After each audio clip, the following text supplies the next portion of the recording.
अस्सलामुअलैकुम रहमतुल्लाहि व बरकातुहू। नवे जमात के अजीज़ तलबा व तालिबात, जैसे कि आपको पता है हम इकनॉमिक सब्जेक्ट पढ़ रहे हैं और आज का जो हमारा मौजू है वह है एंटी पॉवर्टी मेजर्स, यानी कि गरीबी को ख़त्म करने के लिए या गरीबी की सतह कम करने के लिए गवर्नमेंट ने कौन से इकदाम उठाए हैं। तो इससे पहले हमने जिक्र किया था पॉवर्टी का, गरीब किसको कहते हैं। उसमें हमने देखा कि समाज में जब कोई ऐसी सूरत हाल पेश आए कि समाज का एक कोई तबका अपनी बुनियादी ज़रूरियात जिसमें फूड, क्लोथिंग, शेल्टर, एजुकेशन और हेल्थ अब नए से इसमें लाए गए हैं, ये ज़रूरियात पूरी नहीं कर सकता है, उसको हम पुअर कहते हैं। उसके बाद जो दूसरा हमने पढ़ा, इसके बाद पॉवर्टी लाइन कि किस बुनियाद पे हम एक बंदे को गरीब कह सकते हैं, पुअर और नॉन पुअर। उसमें हमने देखा कि रूरल एरियाज के लिए कैलोरीज की बुनियाद पे वो तकसीम किया गया था, कैलोरीज की बुनियाद पे डिफरेंशिएट किया गया था। तो उसमें हमने देखा कि गाँवों के लिए, देहातों के लिए 2100 किलो कैलोरीज पर डे और शहरी इलाकों के लिए 2400 किलो कैलोरीज पर डे। तो इसी सिलसिले में हमें आज कि अब ये जो गरीबी इसकी सतह है, बहुत सारे लोग हिंदुस्तान में जो गरीब है, इस गरीबी की सतह को कैसे कम किया जाए। तो इस ज़िम्मन में क्या है, जितने भी गवर्नमेंट पॉलिसीज हैं, जितने भी गवर्नमेंट ने मंसूबे बनाए हैं मुल्क की तरक्की के लिए, देखिए हिंदुस्तान की गवर्नमेंट ने जितने भी तरक्याबी मंसूबे बनाए हैं हिंदुस्तान की तरक्की के लिए, चाहे वो स्टेट लेवल पे होंगे चाहे वो मुल्की लेवल पे होंगे, हर जगह फोकस या हम कैसे एम्फेसिस जोर दिया गया है किस बात को लेके, पॉवर्टी एलिवेशन। पॉवर्टी एलिवेशन यानी कि पॉवर्टी को कम किया जाए, गरीबी की सतह को कम किया जाए या गरीबी को खत्म किया जाए।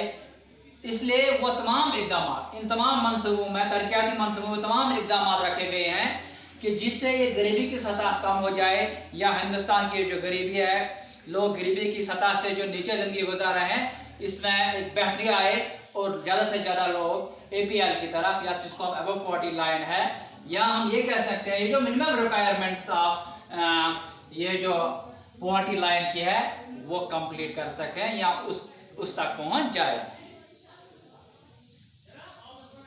इस समय में गवर्नमेंट ऑफ इंडिया जो है उसने बहुत सारे इनिशिएटिव्स लिए हैं, यानी कि गवर्नमेंट ऑफ इंडिया ने बहुत सारे इकदाम उठाए हैं, बहुत सारे मेजर्स उठाए हैं ताकि ये जो गरीबी है इसको कंट्रोल किया जाए। वक्त टाइम से मुख्तलिफ नक्तों पर मुख्तलिफ मनसूबे गवर्नमेंट ने बनाए हैं, मुख्तलिफ पॉलिसीज अपनाई हैं ताकि ये जो गरीबी की सतह हिंदुस्तान में इसको बहुत हद तक कम किया जाए, ताकि मुल्क जो है वो तरक्की की राह की तरफ गामज़ाब हो जाए। इन्हीं कुछ पॉलिसीज पे हमने नज़र डालते हैं, इन्हीं कुछ मनसूबों पे, इन्हीं कुछ इकदामों पे हम नज़र डालेंगे कि गवर्नमेंट ने कौन कौन से इकदाम उठाए हैं। एक इकदाम रिसेंटली जो है, जिसको हम पहले नरेगा के नाम से जानते हैं, लेकिन अब इसको NREGA,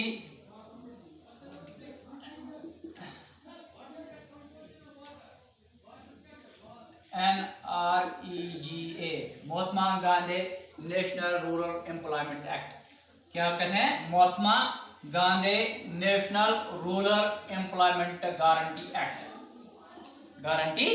एक्ट। ये कब हुआ? 2005 में।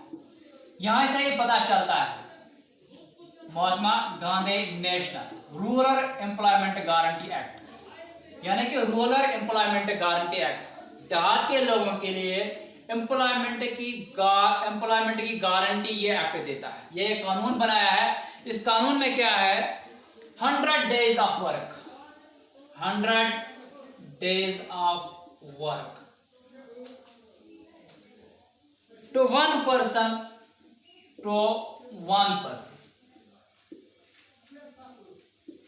in every household, जो गरीबी की सतह की जिंदगी गुजार रहे होंगे, एट मिनिमम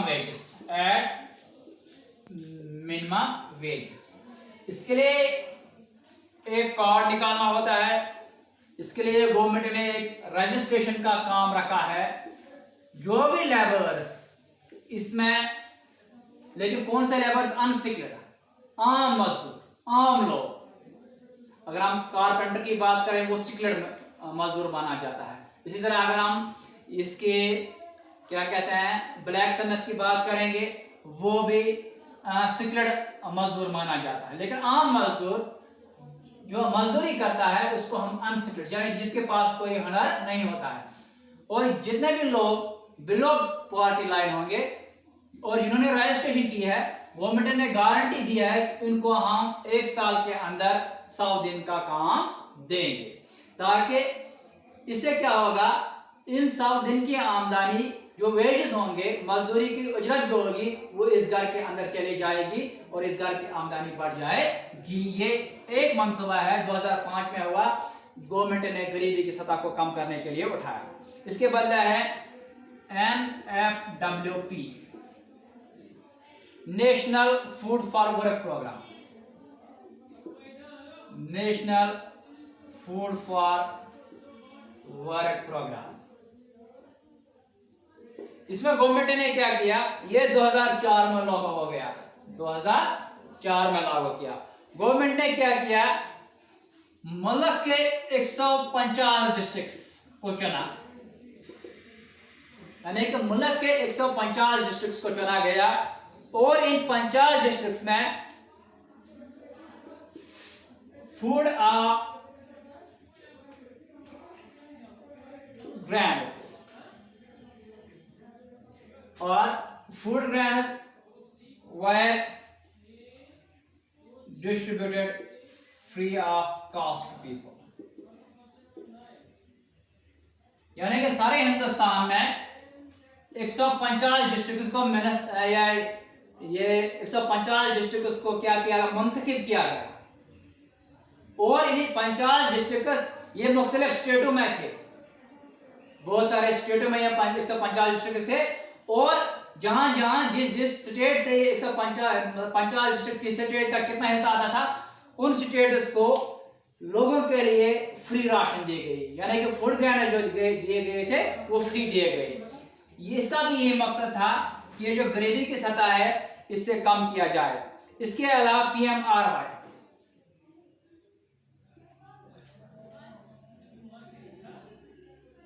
प्राइम मिनिस्टर रोजगार योजना, प्राइम मिनिस्टर रोजगार योजना, ये भी एक स्कीम थी। इस स्कीम के तहत क्या किया गया, self employment for educational use. इस स्कीम का मकसद क्या था, self employment for educational youth, यानी कि मुल्क में जितने भी एजुकेशनल यूथ है उनके लिए सेल्फ एम्प्लॉयमेंट या कोई छोटा मोटा कारोबार जिससे वो खुद अपनी रोजी रोटी कमा सकेंगे। इसका नाम क्या रखा है, प्राइम मिनिस्टर रोजगार योजना। इसका भी यही मकसद था जो गरीबी की सतह में लोग जिंदगी गुजार रहे हैं, इनके घरों में जो पढ़े लिखे लोग हैं उनको ये सेल्फ एम्प्लॉयमेंट यानी कि कुछ ऐसा काम करें जो खुद रोजी रोटी कमाने के काबिल रह जाए। ये सारे इकदाम किस लिए उठाए गए थे, हिंदुस्तान में गरीबी की सतह को कम करने के लिए। इसके बाद एक और था rural employment REGP,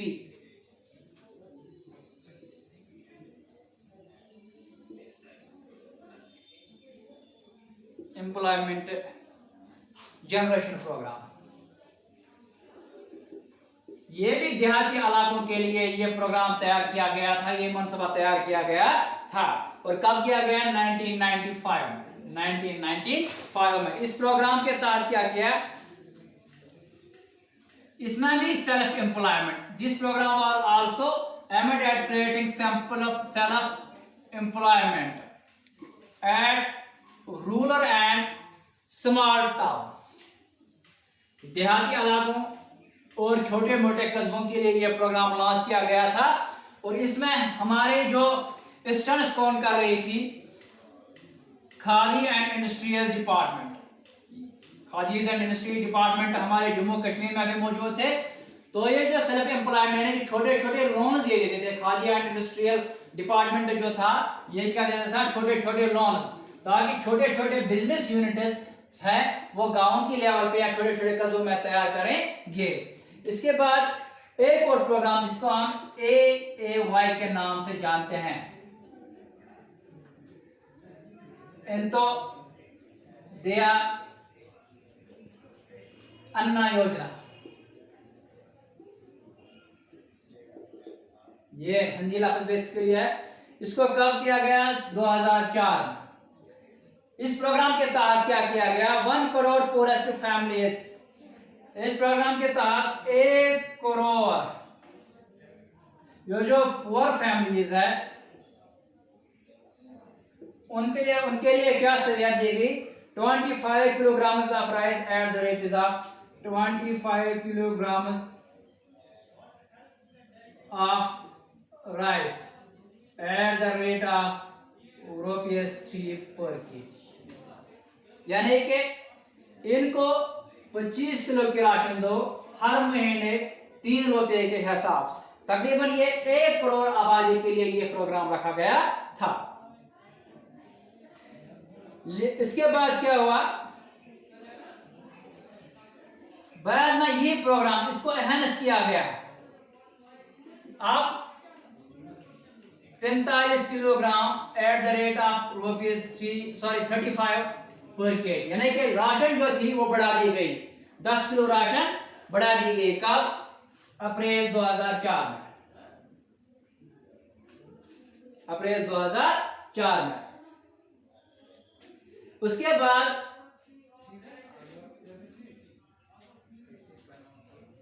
50 lakh later more than 50 lakh BPL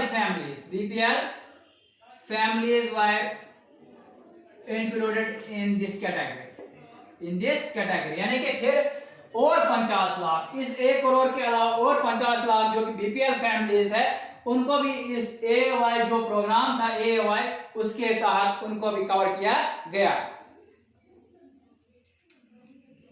यानी कि वक्त के साथ साथ तकरीबन ये जो AAY का जो फायदा है इस प्रोग्राम के तहत तकरीबन 2 करोड़ पुअर फैमिलीज को इस स्कीम का बेनिफिट हुआ। किस स्कीम का?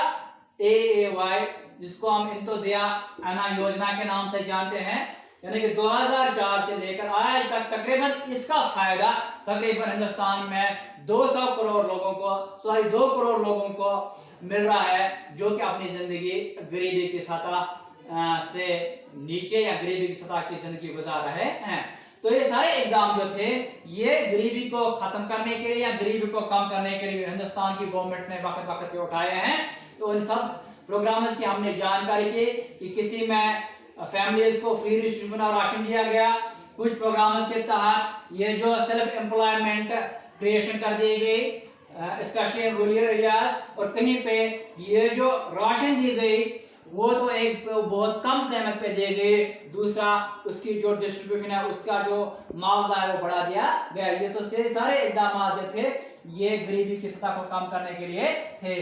आज के लिए इतना ही, बाकी वसल्लम।